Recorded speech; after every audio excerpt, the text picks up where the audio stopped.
నమస్కారం. N times కి స్వాగతం. హెడ్లైన్ చూద్దాం. తిరుపతి యువకుడికి అరుదైన గౌరవం. ఐన్స్టీన్ వీసాను మంజూరు చేసిన అమెరికా.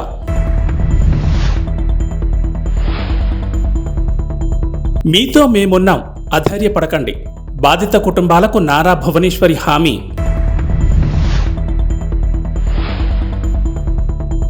ట్యాంక్ బండ్పై గద్దర్ విగ్రహం ఏర్పాటుకు రేవంత్ సర్కార్ గ్రీన్ సిగ్నల్. తిరుపతి యువకుడు అరుదైన ఘనతను సాధించాడు. ప్రతిభావంతులకు అమెరికా ప్రభుత్వం మంజూరు చేసే EB-1 వీసాను సొంతం చేసుకున్నాడు. స్థానిక నలంద నగరకు చెందిన అనంత రవితేజ వాషింగ్టన్లోని యాపిల్ సంస్థ ప్రధాన కార్యాలయంలో ప్రిన్సిపల్ రీసెర్చ్ సైంటిస్ట్గా పనిచేస్తున్నాడు. ఆయన ప్రతిభను గుర్తించిన సంస్థ EB-1 వీసాను మంజూరు చేయాలని ప్రభుత్వానికి ప్రతిపాదించింది. పరిగణలోకి తీసుకున్న ప్రభుత్వం 2 రోజుల క్రితం ఆ వీసాను మంజూరు చేసింది. అత్యంత ప్రతిభావంతులకు మాత్రమే ఇచ్చే ఈ వీసాను ఐన్స్టీన్ వీసా అని కూడా అంటారు. టీడీపీ జాతీయ అధ్యక్షుడు నారా చంద్రబాబు నాయుడు అరెస్టును తట్టుకోలేక మనస్తాపంతో చనిపోయిన కార్యకర్తల కుటుంబాలను నారా భువనేశ్వరి మంగళవారం పరామర్శించి వారికి భరోసా ఇచ్చారు. మీతో మేమున్నాం, అధైర్యపడొద్దని చెప్పారు. ఉమ్మడి గుంటూరు, ప్రకాశం, నెల్లూరు జిల్లాలో నిజం గెలవాలి పర్యటనలో భాగంగా మొదటి రోజు ఉమ్మడి గుంటూరు జిల్లాలో పర్యటించారు. రేపల్లె, పర్చూరు, ఒంగోలు నియోజకవర్గాల్లో 4 బాధిత కుటుంబాలను పరామర్శించారు.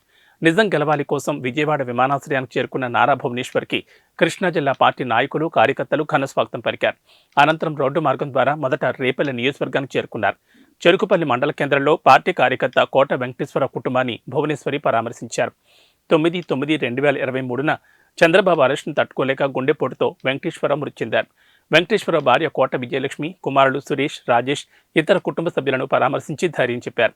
వారి కుటుంబానికి 3 లక్షల రూపాయల ఆర్థిక సహాయాన్ని అందించారు. విప్లవ కవి, ప్రజా గాయకుడు గద్దర్ విషయంలో రేవంత్ రెడ్డి ప్రభుత్వం మాట నిలబెట్టుకుంది. హైదరాబాద్లోని ట్యాంక్ బండ్పై గద్దర్ విగ్రహాన్ని ఏర్పాటు చేస్తామన్న సీఎం రేవంత్ రెడ్డి మాట నిలబెట్టుకున్నారు. గద్దర్ విగ్రహ ఏర్పాటుకు టీఎస్ ప్రభుత్వం గ్రీన్ సిగ్నల్ ఇచ్చింది. గద్దర్ విగ్రహాన్ని ఏర్పాటు చేయాలని తెల్లాపూర్ మున్సిపాలిటీ చేసిన తీర్మానానికి ఆమోదం తెలిపింది.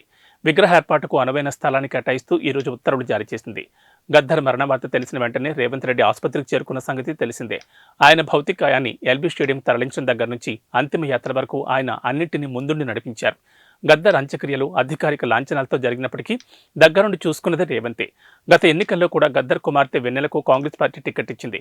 అయితే ఆ ఎన్నికల్లో ఆమె ఓటమి పాలయ్యారు. మరోవైపు ట్యాంక్ బండ్పై గద్దర్ విగ్రహం ఏర్పాటు కానుండడంపై ప్రజా సంఘాలు హర్షం వ్యక్తం చేస్తున్నాయి. తెలంగాణలో బీఆర్ఎస్ చచ్చిపోయిందని, ఆ పార్టీని ప్రజలు బొందపెట్టారని ముఖ్యమంత్రి రేవంత్ రెడ్డి అన్నారు. మంగళవారం హైదరాబాద్లోని గాంధీ భవన్లో ఏర్పాటు చేసిన మీడియా సమావేశంలో ఆయన మాట్లాడుతూ కేసీఆర్, హరీష్ రావు, కేటీఆర్ వంటి వారు కేవలం తమ మనుగడ కోసం మాత్రమే కాంగ్రెస్పై దాడి చేస్తున్నారని ఆరోపించారు. దీన్ని బట్టి బీఆర్ఎస్, బీజేపీ కుమ్మక్కు రాజకీయాలు అర్థం చేసుకోవాలన్నారు. ఈ రోజు దేశంలో ఓడించాల్సింది ప్రధాని మోడీని అన్నారు. ఆయన దేశానికి ప్రమాదకరంగా తయారయ్యారన్నారు. కానీ బిల్లా, రంగాలు మాత్రం మోదీని ఏమీ అనడం లేదని గుర్తు చేశారు. బీఆర్ఎస్ పార్టీకి ఓటు వేస్తే మురికి కాలంలో వేసినట్లే అన్నారు. మోదీని, బీజేపీని ఓడించాలంటే కాంగ్రెస్ పార్టీతోనే సాధ్యమని వ్యాఖ్యానించారు. కేంద్రంలో కాంగ్రెస్ అధికారంలోకి వస్తే తెలంగాణకు ఇచ్చిన హామీలు నెరవేరుతాయన్నారు. ఇంతకాలం కేసీఆర్ అడిగింది లేదు, మోడీ ఇచ్చింది లేదని విమర్శించారు. తెలంగాణలో 17కు 17 స్థానాలు కాంగ్రెస్ గెలవాలన్నారు. బీఆర్ఎస్ నేతలకు ఓటమితో మతితప్పి ఇష్టారీతిన ఆరోపణలు చేస్తున్నారన్నారు. బీజేపీపై మేం పోటీ చేస్తుంటే బీఆర్ఎస్ తమను టార్గెట్ చేస్తోందని ధ్వజమెత్తారు. రాయితీతో ట్రాఫిక్ చలాన్ల చెల్లింపు గడువు రేపటితో ముగినుంది. తొలుత గత ఏడాది డిసెంబర్ 27వ తేదీ నుంచి జనవరి 10వ తేదీ వరకు రాయితీ చలాన్ల చెల్లింపులకు అవకాశం కల్పించారు.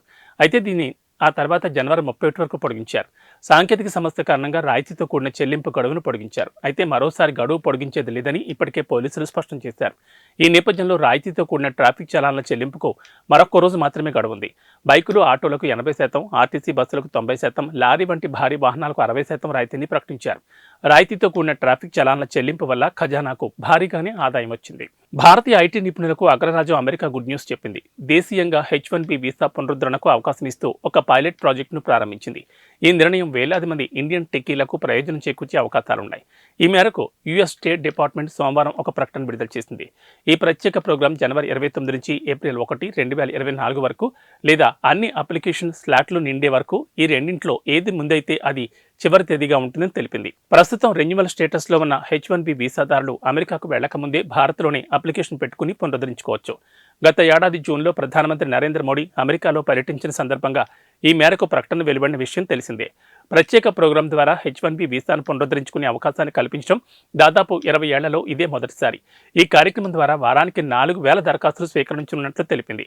అప్లికేషన్ స్లాట్లను జనవరి 29, ఫిబ్రవరి 5, ఫిబ్రవరి 12, ఫిబ్రవరి 19, ఫిబ్రవరి 26 తేదీల్లో విడుదల చేస్తామని యుఎస్ స్టేట్ డిపార్ట్మెంట్ తెలిపింది. అగర్తలా నుంచి ఢిల్లీ వెళ్లాల్సిన విమానంలో తీవ్ర అస్వస్థతకు గురైన యువ క్రికెటర్ మయాంక్ అగర్వాల్ ఆరోగ్యం ప్రస్తుతం నిలకడగా ఉంది. అగర్తలాలోని ILS హాస్పిటల్లో అతను చికిత్స పొందుతున్నాడు. మయాంక్ ఓరల్ ఇరిటేషన్ గురయ్యాడని, అతడి పెదాలు వాచిపోయాయని ILS హాస్పిటల్ వైద్యులు హెల్త్ బులెటిన్ విడుదల చేశారు. జనవరి 30న హాస్పిటల్లో చేరాడని, ప్రస్తుతం అతడి ఆరోగ్యం నిలకడగా ఉందని, అతని పరిస్థితిని పర్యవేక్షిస్తున్నామని వివరించారు. కాగా మంగళవారం సాయంత్రం మయాంక్ అగర్వాల్ అగర్తలా నుంచి ఢిల్లీకి వెళ్లాల్సిన విమానాన్ని ఎక్కాడు. ఫ్లైట్లో తాను కూర్చున్న సీటు ముందు పౌచ్లో ఉన్న ద్రవాన్ని తాగి తీవ్ర అస్వస్థతకు గురయ్యాడని పలు మీడియా రిపోర్టులు పేర్కొన్నాయి. గొంతులో వాపు, బొబ్బలు రావడంతో వెంటనే అతన్ని విమానం దించి స్థానికంగా ఉన్న ILS హాస్పిటల్కు తరలించారని రిపోర్టులు పేర్కొన్నాయి.